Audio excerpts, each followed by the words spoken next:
Okay, so I had a weird experience last night with my phone.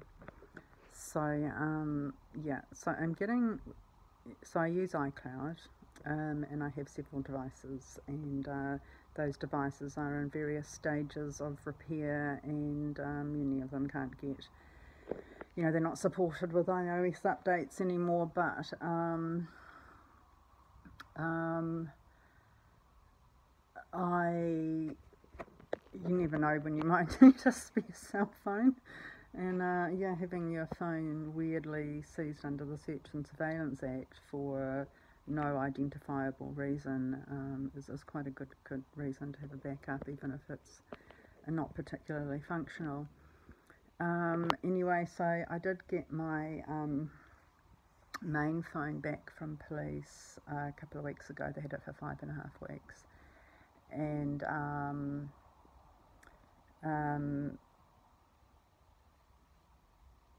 yeah, I'm pretty sure that a lot of the police targeting, like the spate of targeting I've received from police lately, including two totally bullshit arrests, one of which has now been denied by police actually occurred. That's the one on the 15th of August. They're now saying that just didn't happen. We just looked everywhere and we can't see any record of it. And it's like, well, I think the judge will find a record of it. I think there are lots of records of it. Plus, I recorded it on my cell phone, and there was a witness in the Papanui police station, and I don't think he's one of the crooks. It's fucking bizarre. So, there's people like me who end up getting called paranoid because we start to have to fucking record everything. And I've started like recording every time I go out. I just record like an audio track, and then I've got location services on one of my phones, because of course I had to when Lauren was retaining by theft. And remember, police, theft is theft even if you get your stuff back. It's theft. Theft has occurred not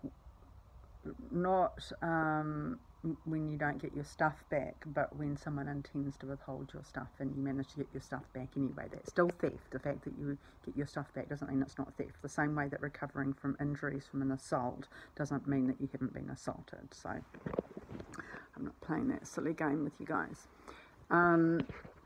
But yeah, so I mean, the thing is that, well, now that arrest has completely disappeared, although the arresting officer was the same one who arrested me on the 13th of September, just the other day, and she had mentioned it herself, saying that I'd refused to make a statement that time, and I'm like, no, I didn't. You didn't offer me a statement. When I asked at the station, my intercom was turned off. So, yeah, it's funny how an arrest that didn't exist was referred to by the arresting officer who arrested me again. I don't know, we might have to review the laws of physics. Maybe there's something going on. Maybe string theory needs to be expanded into ball of twine theory.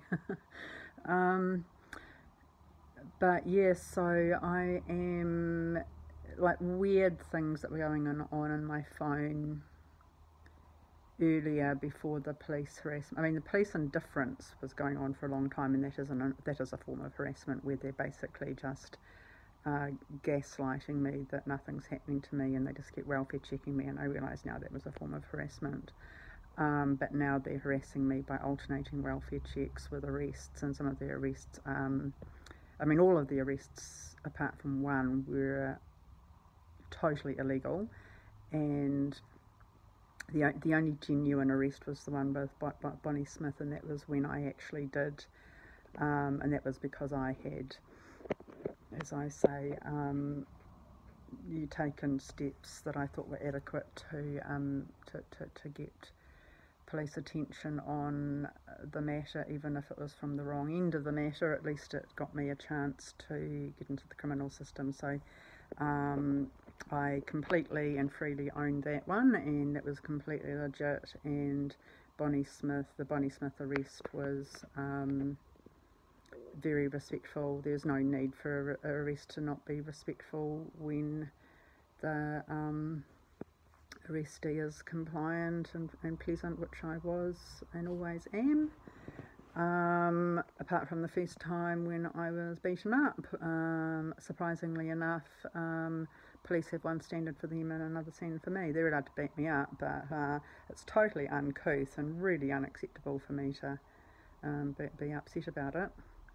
But anyway, so I pay attention to every weird thing that's happening on my phone. And I used to get flashes when I was recording. I'd see flashes on my screen of like whiteness, and I had a number of weird things going on my phone and my computer, because as I say, it's iCloud, it's all kind of connected. And I called a tech, and the tech, it's a tech company that I've used many times. I find them very reliable. And this one was and friendly and lovely, and this one was a really weird guy. I mean, I don't mean he was a weird guy, but he was behaving very, very strangely. I think this was late last year. And just being completely uncooperative and just totally evading the problems and failing to... He just wanted to admit, and he admitted it at the very end, and he said, actually, yes, it is very strange. But he really did not want to admit that it was strange. But what he did say to me, which was really weird, he said, if it's any comfort to you, you're not the target. And that put a chill down my spine, and I'm like, what the fuck does that mean? If it's related or not, then I agree. I don't think I'm specifically the target. Like, I don't think I'm personally the target. I think I'm just, just one of a series of people who needs to be managed. Nothing to do with us as people, but just to do with what we are threatening by blundering into things. And I'm blundering into things, and then I'm getting suspicious, and then I'm pushing, and then I'm exposing, and then all of a sudden I'm getting a shit ton of police attention, and some of it is extremely aggressive and totally illegal. And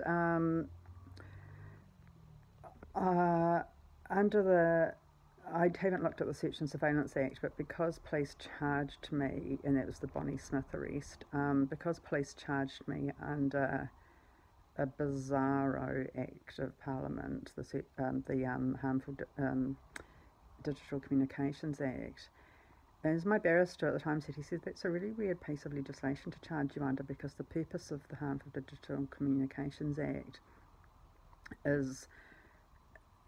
I can explain from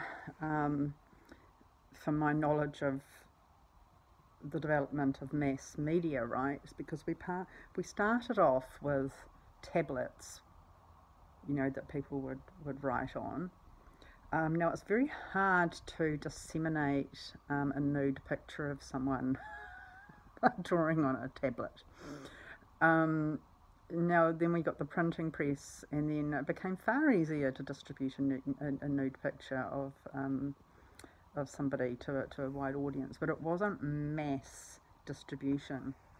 And the thing is, we've had to develop, the government has rightfully had to develop a Harmful Digital Communications Act, and the emphasis on digital isn't because of the medium itself intrinsically, but how far that whatever is transmitted over that medium can go.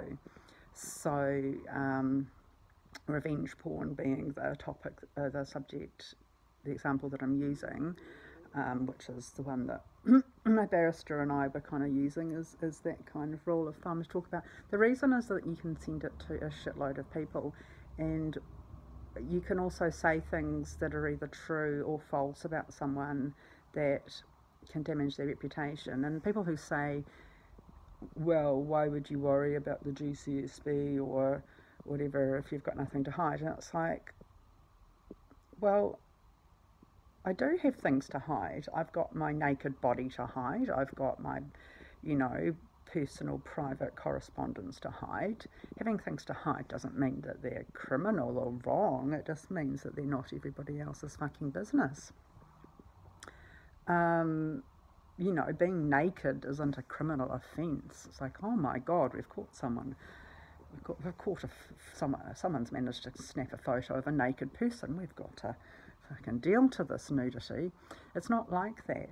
So the reason that we have the Harmful Digital Communications Act is because it can be spread very far and wide. And as we know from the celebrity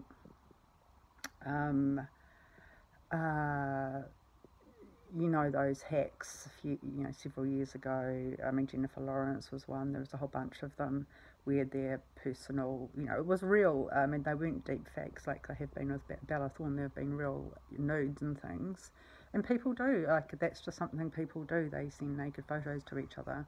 And Jennifer Lawrence in this case, was sending them to her boyfriend who, you know, they were apart from each other for long periods of time, filming in different states probably, you know, like, it's not shameful, but it's very personal. And so that got distributed to many media outlets, and it just goes viral, and you can't keep track of it once it's out there in the internet, right? Now, what I did is I sent an email, and none of the principles of the HDCA apply to sending one email. The email is not, in that case, a harmful digital communication. It doesn't represent a digital communication. It's represented by the content in it, and the content in it was, you know, I seemingly carefully wrote. I mean, my barrister said you had. I can see you've very carefully crafted it so as to avoid actually making a threat, but you know, you've walked the line there. And I said, thank you. I said, my penmanship came at the bottom of a bottle of Shiraz, and he laughed. But I mean, it had been something that I'd been thinking about doing for a while, because I just thought, fuck these guys, they've got to get, you know, like, if the police aren't going to get them as criminal defendants, then they're going to have to get me as a criminal defendant, so I can drag them into the spotlight as well, because I don't much care.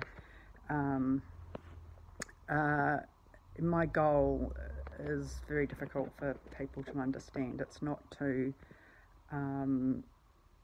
be acquitted or to be found not guilty. It's reasonably immaterial what happens that way, which is why police, I think, are very worried about me, because I don't have a sense of self-preservation. I think that's why they're trying to get me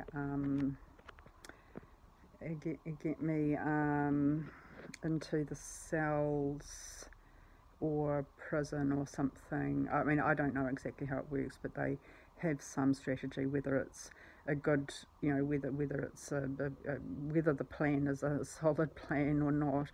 I mean, the fact that they've just denied that I was arrested on the 15th of August is a pretty harebrained scheme as far as evidence goes. Again, I sort of came to the conclusion that was just a terrorism tactic, just to show you've got no power here. But the courts do, and anyway, I mean, I'm just trying to figure out, like, my brain is going, what are they up to? And it could be that it's all part of this grand scheme, or it could be just like a bunch of dumb criminals scrambling to cover their asses. I don't know, and it could be a mixture of both, and I don't know. And again, I don't necessarily think it's some grand conspiracy. I just think it's a bunch of people who are clearly abusing their very serious. I mean, they have so much power. They have the privilege of power, and these people are using their power to persecute vulnerable, innocent people, whether for, you know, like a particular, whether they're taking bribes or whether they just enjoy it or whether they just don't give a shit or whatever. But, I want to get them into trouble. And yeah, and I've told them, I've opened up everything. Like I'm not, my strategy to go in there isn't to go in with because in discovery, as my barrister at the time said, and because I've learned a lot about this, we were talking about discovery, and he says once you've made so initially police have to give you initial disclosure, which is just the basics, or should be the basics of their allegations. Any supporting documentation, and then once you enter a plea, which I take it doesn't come, it's all a very lengthy process, and there is prescribed time frames, and I have to look at it more closely. But once you enter a plea, guilty or not guilty, then the next steps come along. Now, if you enter a guilty plea, I think you pretty much move on to the sentencing process, which isn't straightforward, but it's a lot more straightforward, and you get a reduced sentence and that kind of thing. But I'm not guilty, and I'm not guilty of anything. I'm guilty of sending the email, but I'm not guilty of sending harmful digital communications under section 22, which is what they're trying to say. And if you look at the wording of the section, it doesn't make any sense. Is it true or false? Is the information true or false? How far was it disseminated? What was all this kind of stuff. And it's like, well, none of that relates. I mean, a threat to somebody, how can that be true or false? It's not information about the person. It's not information.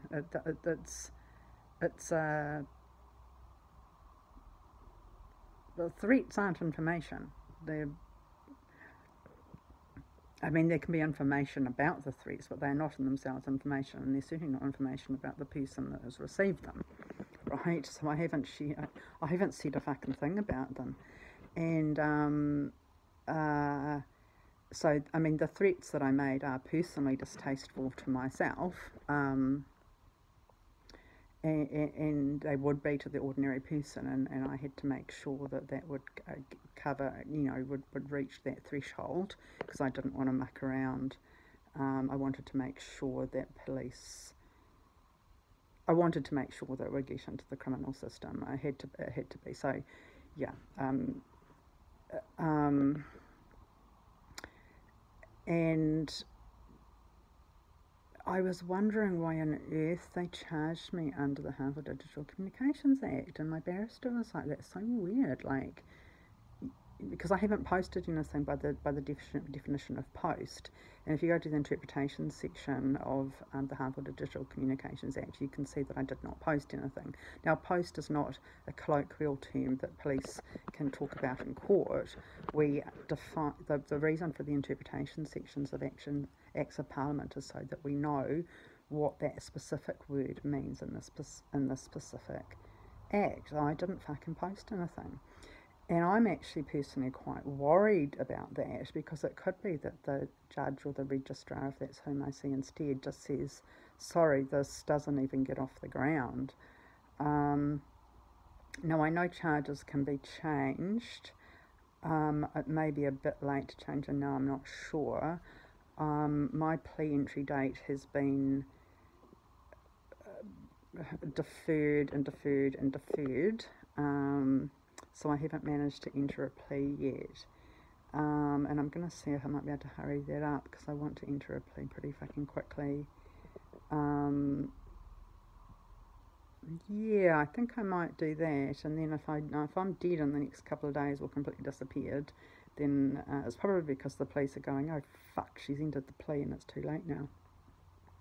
because I've recommended to police, I have written to them and I've said, you have charged me under the wrong act. It should be under the Crimes Act. I don't know what section, but it was something, something like a threat to harm or something like that. I don't know the wording, but there are plenty of those, sections where, you're threatening somebody and it would be, at minimum, it would be under the Harassment Act, the criminal section of the Harassment Act. Although I think that's only 2 years prison max. And the reason I'm allowed to choose a jury is because it's more than that, I think.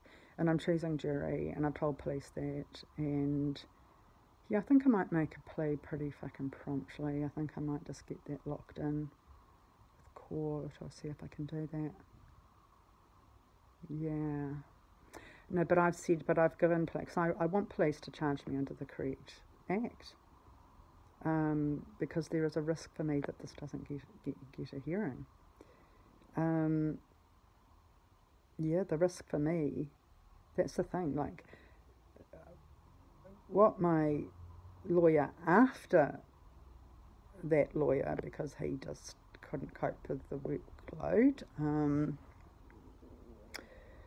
the lawyer after that said was, they've been very kind to you by charging you under the HDCA. And I'm like, they're not. That's the first indication I learned that he had absolutely no reasoning skills. And the second one is that, no, they're not. It's the wrong legislation entirely. It's not a lesser legislation. It's a category. It's a categorically incomprehensibly wrong category. It doesn't get off the ground as a charge. It doesn't get off the ground because what I did is not a post. We can only debate the intent and the harm of the post once it's a post. It wasn't a post as defined by the Act. It's very weird, and I was wondering why they did that. And I had some ideas. It wasn't like I was totally in the dark, because I know there was weird fucking bullshit going on. But I started to suspect that they wanted to keep tabs on me, and this was their perfect excuse to do that. I think it's less about the charge and more about maybe other stuff. And so one of the things I've said to police, well, now that I've got my phone back, and what I did is I backed the phone up as soon as I unlocked it. And I had to change, because I'd changed passwords at some stage, quite late in the piece. I gave them enough chance. I didn't want to get arrested for obstructing, but I gave them enough chance. I didn't need 5 weeks. I gave them a chance, and I changed some passwords, and then shortly after I got my phone back, and what was I going to say? Anyway, so as soon as I logged in, because obviously I've been logged out, I logged back in, and as soon as that did, I backed up my phone immediately to iCloud, so I have this time capsule of exactly what police had no excuse to deny they saw for the 5 weeks they held my phone. And so what they are going to, like, once you enter a plea, if you enter a not guilty plea, then that means you're going to move. There's a good chance you're going to move to a trial if that's what the result of the case review hearing determines. And if it moves to, and then if that's the case, then you have to have. Well, even if that's not the case, I think as soon as you enter a not guilty plea, then police have to give full disclosure, not just the basic, but full, everything they have. Now, police are shifty bastards, and they're notorious for that, even if they're not crooked. And they, I've been warned that they will sometimes pull out surprises in the courtroom that the judge will either tolerate or not, but it's not lawful. The prosecution has to give full disclosure, and defence doesn't, which is interesting. So we can spring those surprises, but my strategy is not to spring surprises. I'm not interested in springing surprises. I'm interested in exposing the fucking truth, because I'm not trying to get off. I'm trying to expose the fucking truth. And as I've said to police, you've got yourself into a bit of a bind now, because you can't deny that you've seen everything that your the client has done to me, and that is a big load of disclosure that you're going to have to disclose to me and to the judge. So basically, it's doing my job for me, and I mean, I think they've been absolute fucking dickheads about it, but I could be wrong. I don't know. But anyway, before I got my phone back, like I wasn't. It did occur to me that I could just kick the phone, which I call green phone because of the green case, to the curb and just like lock it out of my, just basically go, yeah, this is lost or stolen, and disable it. But I thought, well, I don't want to risk being arrested for obstructing that, so I didn't. But what I did was I just changed my Apple ID and stuff for my other devices, and I created some new email addresses so I could communicate in privacy with my barrister and with other people, because police didn't need to spy on me after they seized my phone. They were obviously just, the purpose was to look for other, like what other evidence surrounding what they think, what they purport to be the harmful digital communication post that I made. Now, the fact that I have iCloud, which is something, I mean, basically it's like crack. So if people wonder why iPhone people are so, and Mac people are so into Mac, it's largely iCloud. Like, iCloud's fucking genius. Like, it's just so good, and because it just means that each device is just a portal. It's not a holder of any information in itself. I mean, you can save things to your phone, but what it means is if you lose or if you lose your phone or it's stolen, you just scrap it. You just got to log in, find my phone, you just kick it off your list of devices, and your data's safe. You change some passwords just in case, and you're up and running again. So there are fewer iPhone users than Android users. Android does have Google, the complicated set of Google kind of stuff where you can kind of cobble together an approximation of Apple ID, but it's not quite the same. So police were asking for my phone and my password for my phone. They did not say anything about my other devices or iCloud in general. So anyway, I am not a security expert, but I did go through all the security checks I could go through on my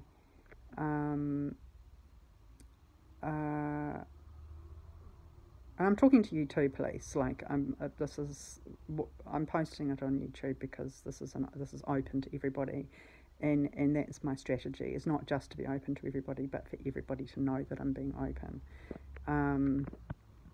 So everything you do is exposed. Everything I do, I'm exposing as well. So I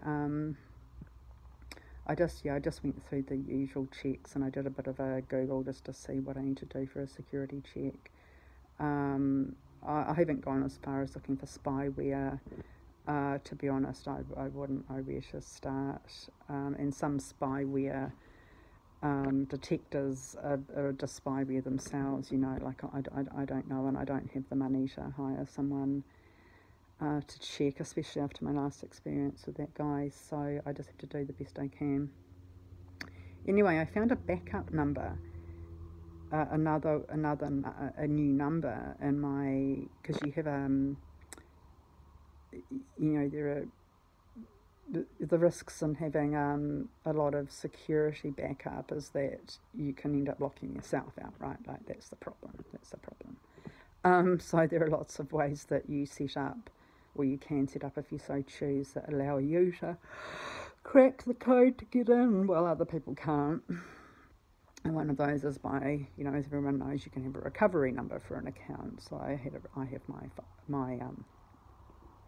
my actual number that police had, but I ended up changing I ended up transporting that number to my old phone, which I call Gold Phone, which is shit for taking calls, but at least I could get texts and I could start, recovering some accounts because that was my recovery number. And then I went into the recovery, email address number section of my security system in my MacBook, and I see there's a second number there. And I took a photograph of it. I didn't screen cap it. I took a photograph of it and I put it into my Android phone and I texted it. And it didn't come back. It went through. There was nothing saying this doesn't belong to anybody. There was no reply. And it's just like, okay, well, that's weird. And I kept meaning to go to the police station and just get the number checked to see if it belonged to a police officer. But at this stage, I don't think there's any point. I think that, yeah, as I say, I think ranks have closed all around me. I don't think I'd get anywhere with that. But anyway, I just labelled it cop on my laptop. And that's when I'm like, so I kicked that number out, and then I did change some more passwords and all that kind of stuff, because I'm like, fuck, this is dodgy. Like, I don't know if no one told me that they were allowed to spy on me on other devices. But I have noticed some very weird things still going on, like stuff that should be in my sent items have gone into my trash. That's happening a lot. And then I saw a police information email come into my email inbox and then just disappear. And it's the same kind of thing that happens sometimes when you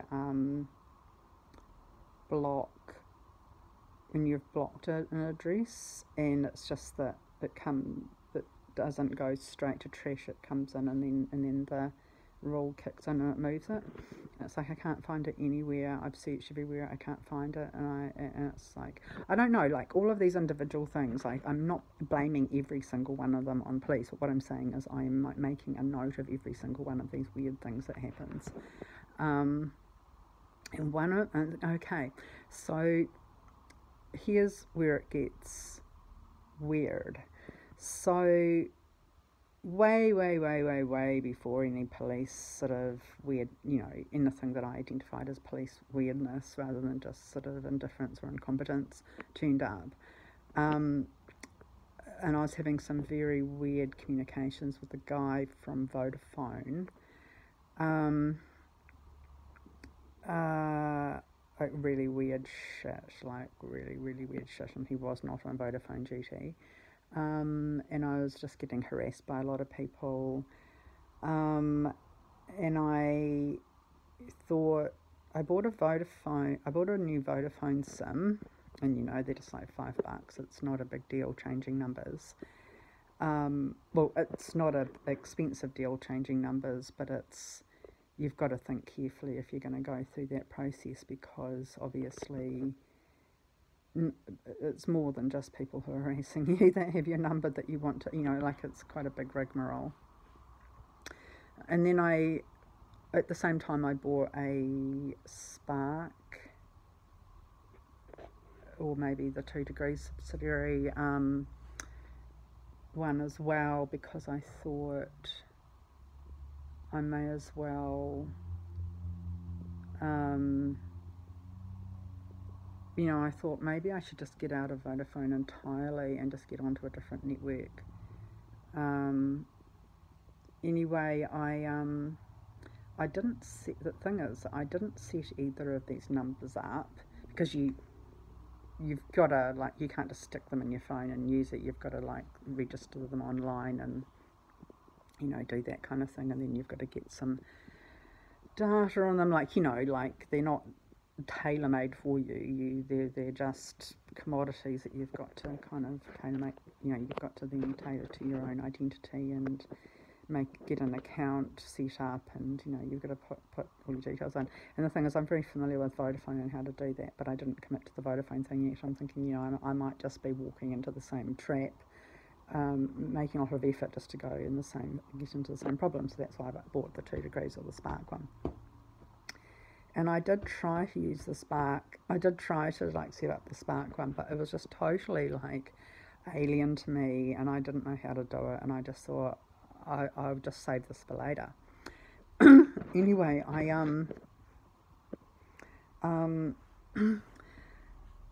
when I got my Android phone from Wins, because police had my phone and Lauren had stolen my what I call my gold phone along with everything else that was in her house. So Wins gave me they gave me enough money to buy a cheap phone. I bought an $89 Alcatel Android, which was both my saviour and my tormentor. And eventually I just had to give up using it because it was just so fucking... I couldn't even answer a phone call to start with. I didn't even know that wasn't self-explanatory. So I had to go into the shop again and say, can you show me how to answer this phone call? It was much simpler than I thought it was, but there was no way I would be able to figure it out. It doesn't work like iPhone does, which is very ergonomic. It's very human, you can figure it out just by having a human brain. Anyway, so I decided to hate that phone. I remembered, that's right, when I was in Hillmorton, there was a woman there who didn't have her phone, and she wasn't allowed on home release, but I was, on outing release and that kind of thing, and I ended up buying her a phone from the warehouse on one of my outings, but I'd ordered it online and then did a click and collect, and by the time I picked it up she had been released. So it's like, oh okay, well I've got this Nokia now, and I bought a Nokia because Nokia's the only phone I remember really. I remember Kyocera, oh my god, you could change the faceplate colour.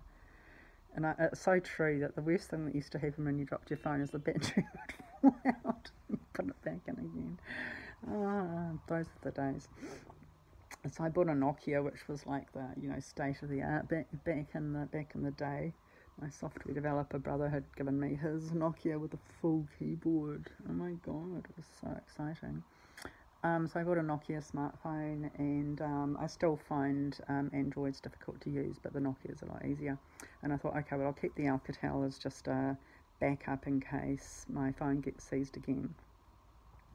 And then I put those 2 SIM cards, the Vodafone SIM card and that Spark or whatever SIM card in the back. I tucked it in the back behind the clear case, and I thought, I'm just going to hang on to that, and if the worst comes to the worst and I don't have a phone, then I'm going to at least have a I'm going to have a machine and I can put one of those SIM cards in. Now, last night I reset my green phone. I completely factory reset it and set up a new Apple ID, and I'm very sparing with what's on it. I haven't decided about location services yet, but and I changed the password to my router, and I've made it invisible. I've done all these sort of security measures. And anyway, so I thought, okay, I'm not going to fuck around with Vodafone anymore, because I'm just not sure if I'm just a little bit leery of Vodafone, just the security, and so I put the Spark thing in there, and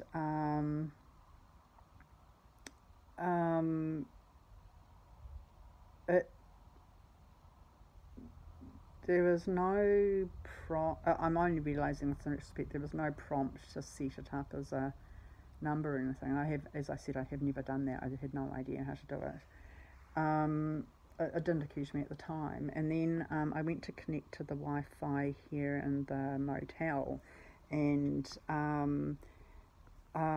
this alert on my I've got a very fancy modem, a router thing, um, and it's got an app, um, and it said, do you want to log in, cop in my computer, do you want to share the network with cop on my computer? And I pushed yes, and I was like, what did I just read?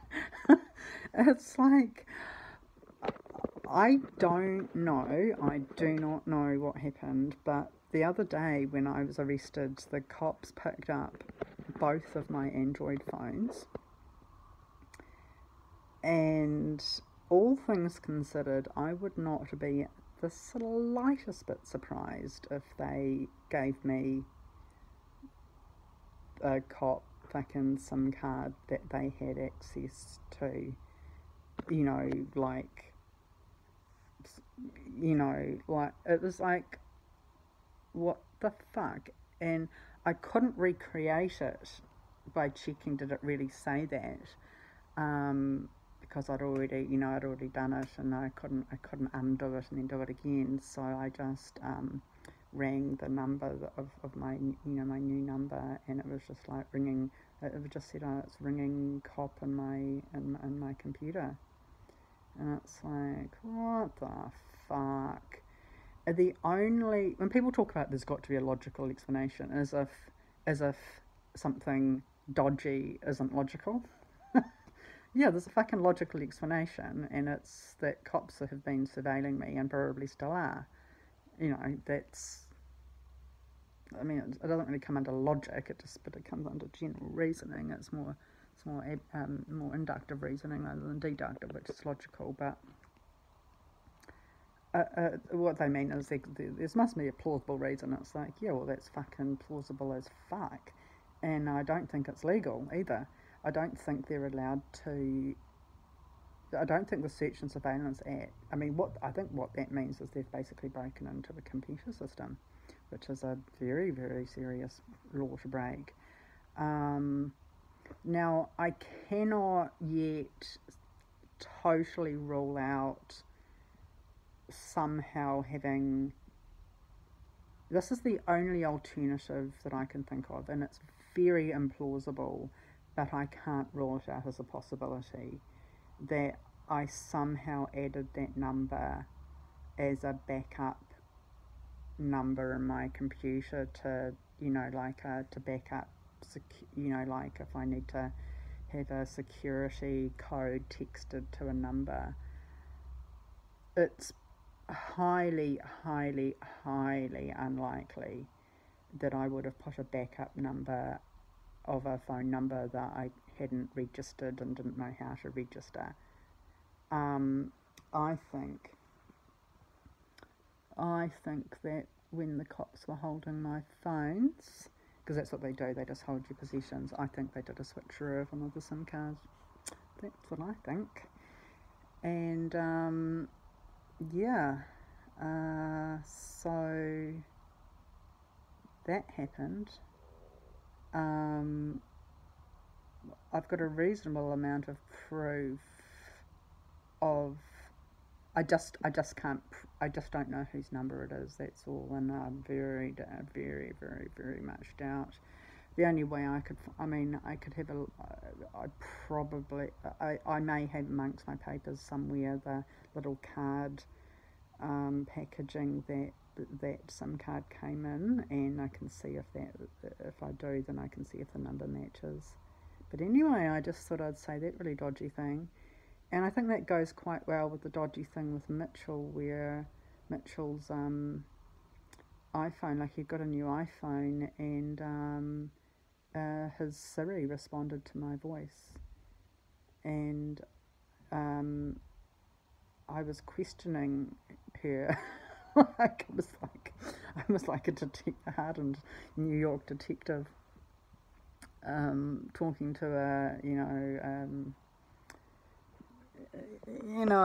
a brassy dame. I was like, how do you know my name? And she was just saying, because you told me.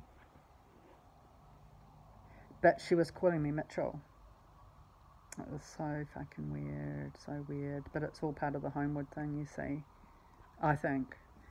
Yeah, anyway, so I'll post this, and then I'm probably going to, if I'm not murdered or kidnapped, I'm going to pretty swiftly enter a not guilty plea and select jury so the police can't fucking get rid of me. I think I might do that today. Or maybe not police, maybe not, maybe I won't do that.